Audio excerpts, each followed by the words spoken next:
Bismillahirrahmanirrahim. Assalamualaikum warahmatullahi wabarakatuh.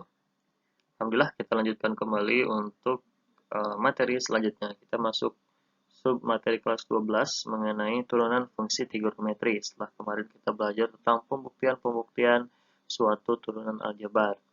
Nah, di sini mengenai turunan fungsi trigonometri nanti akan berkutatnya di materi sinus, kosinus, dan tangen gitu ya. Itu materi kelas 11. Nah, langsung saja kita bahas mengenai pembuktian dari turunan suatu fungsi. Nah, misalkan fungsi yang diketahuinya adalah fungsi sin X. Nah, maka f aksen X sama dengan cos X. Gitu ya. Nah, bagaimana caranya menemukan cos X ini? Kita balikan lagi terhadap definisi dari suatu turunan. Selalu dibalikan kepada definisi dari turunan suatu fungsi. Gitu ya. Bahwa turunan suatu fungsi atau f aksen X itu akan sama dengan apa? Limit H menuju 0 dari fx plus H dikurangi fx dibagi oleh H. Kemudian kita tinggal substitusi langsung di sini. Berarti masih limit H menuju 0 dari sin X-nya kita rubah menjadi sin X plus H. Nah, kemudian dikurangi sin X dibagi oleh H. Oke. Nah, yang penting di sini kita tahu bahwa di trigonometri sudah belajar mengenai sifat atau salah satunya ada yang dinamakan dengan rumus sinus X plus H gitu ya, atau sin A plus B. Dulu sempat belajar bahwa di kelas 11 ketika ada sin A plus B itu akan sama dengan apa? Sin X cos X kemudian ditambah cos X sin X gitu ya. Ada sin AB sin X cos X sin X gitu ya. Berarti kalau ini AB berarti menjadi sin A cos B cos A sin B gitu ya. Oke, seperti itu.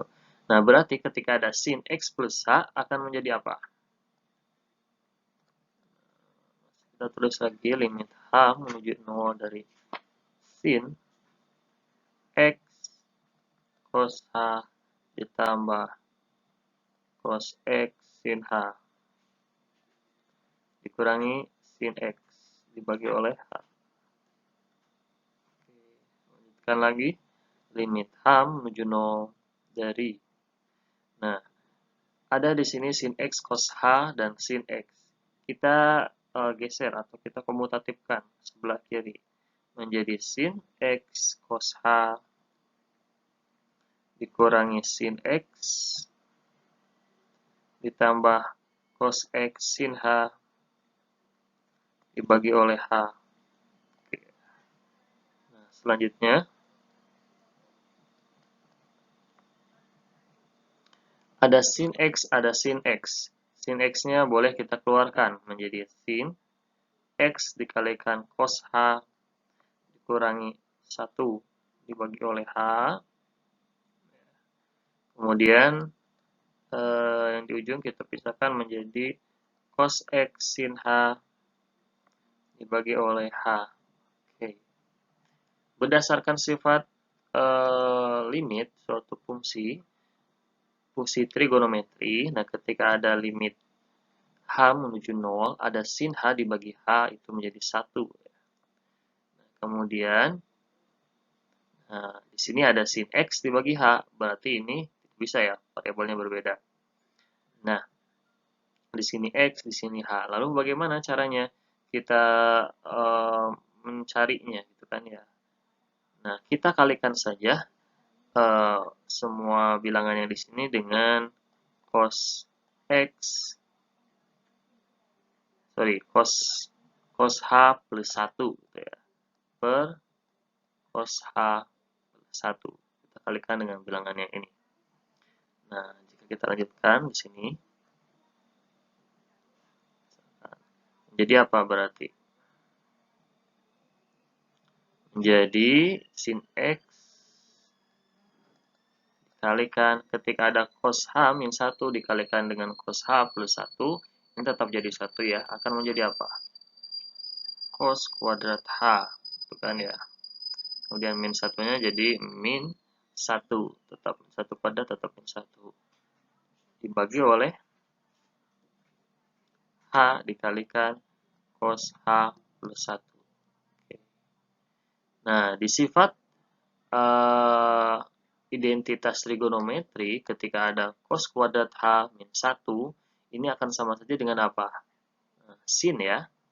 Ini akan sama saja dengan ketika ada sin kuadrat H ditambah cos kuadrat H sama dengan 1. Maka maka ketika ditanyakannya cos kuadrat H min 1 akan sama dengan, ini pindah ruas ke kanan menjadi sin kuadrat H.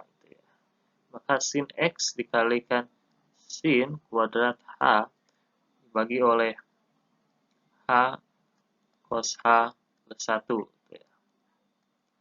Ini berarti di sebelah kanannya masih ada apa tadi? Cos X ya. Ini cos X. Juga masih ada cos X. Nah, timbul nih. Ada suatu bentuk sin kuadrat H dengan sin H. Berarti ini bisa dipisahkan menjadi sin H ya. Ini masih ada H-nya gitu ya. Nah, ini bisa dicoret kan? Tinggal bukan dicoret jadi 1 gitu kan. Masih ada sin H-nya. Pangkatnya berkurang. Nah, selanjutnya bagaimana nih? Ketika ada di sini kan limit ya, masih ada limit H menuju 0. Nah, kita substitusikan langsung nilai H-nya ke dalam fungsi yang ini. Ketika H-nya kita substitusikan, berarti jadi 0. 0 dikali sin X tetap 0 ya.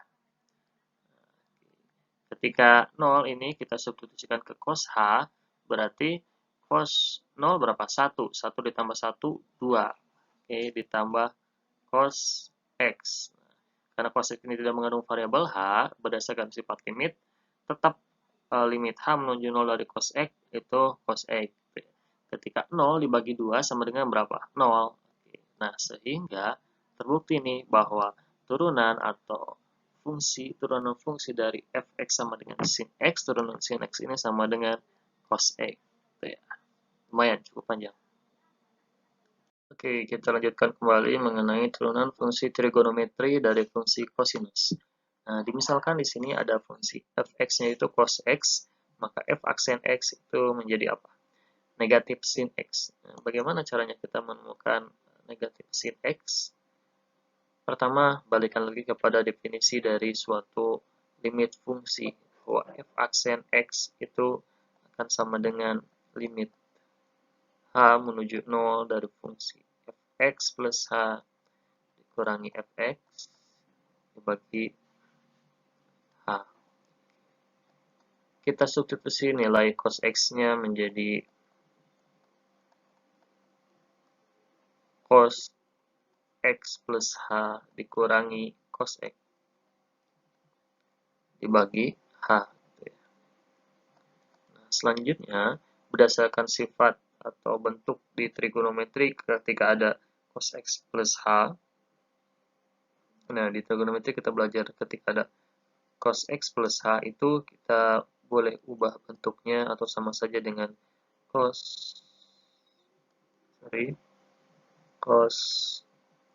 x plus H itu akan sama saja dengan cos x cos H min sin x sin H itu ya.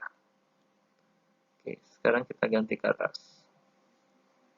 Ini catatannya. Berarti limit H menuju 0 dari cos x cos H min sin x sin H ya. Dikurangi cos x dibagi oleh H. Selanjutnya, kita gunakan sifat komutatif. Negatif cos x ini pindahkan ke ruas sebelah kirinya. Sebelah kirinya berarti menjadi cos x cos H dikurangi cos x. Dikurangi lagi oleh sin x sin H. Dibagi oleh H. Nah, ada cos x, ada cos x. bisa kita keluarkan nilai cos X-nya. Berarti menjadi cos X dikalikan cos H min 1 ya, dibagi oleh H. Oke, ini min sin X-nya kita tulis lagi. Sin X sin H. Oke. Nah, boleh kita pisahkan jadi seperti ini. Oke, H juga H. Nah, berarti ada sin X, sin H dibagi H. Berdasarkan sifat limit, ini menjadi 1. Berarti tinggal tersisa negatif sin X. Nah, di sebelah kanan ada cos H, min 1 dibagi H dikalikan cos X. Ini ruas. Di sebelah kiri ini kita akan kalikan semuanya dengan 1 gitu ya. Oke, atau dikalikan dengan cos H plus 1 dibagi cos H plus 1. Oke, cos H plus 1. Oke, kita tulis ulang lagi. Oke. Nah, jadi semua ruas, semua yang berada di nilai limit ini, kita akan kalikan dengan cos H plus 1. Kemudian per cos H plus 1 juga. Jadi cos H plus 1 dibagi cos H plus 1 itu 1 untuk kan ya. Jadi tetap tidak merubah nilai. Nilainya 1. Nah, ketika kita kalikan sini, maka akan menjadi apa? Cos-nya, oke, limitnya kita tulis dulu. Cos H min 1-nya kita akan menjadi cos kuadrat H min 1 gitu kan ya. Bentuknya. Ketika cos H min 1 dikalikan cos H plus 1 dibagi oleh H dikurangi apa berarti? Sisanya sin X gitu ya. Limitnya ini masih tetap H menuju 0 dari cos kuadrat H min 1 itu sama saja dengan 1, sama saja dengan sin kuadrat H gitu kan ya. Cos X dikalikan sin kuadrat H dibagi oleh H kurangi sin X gitu ya. Lanjutkan lagi limit H menuju 0. Oke.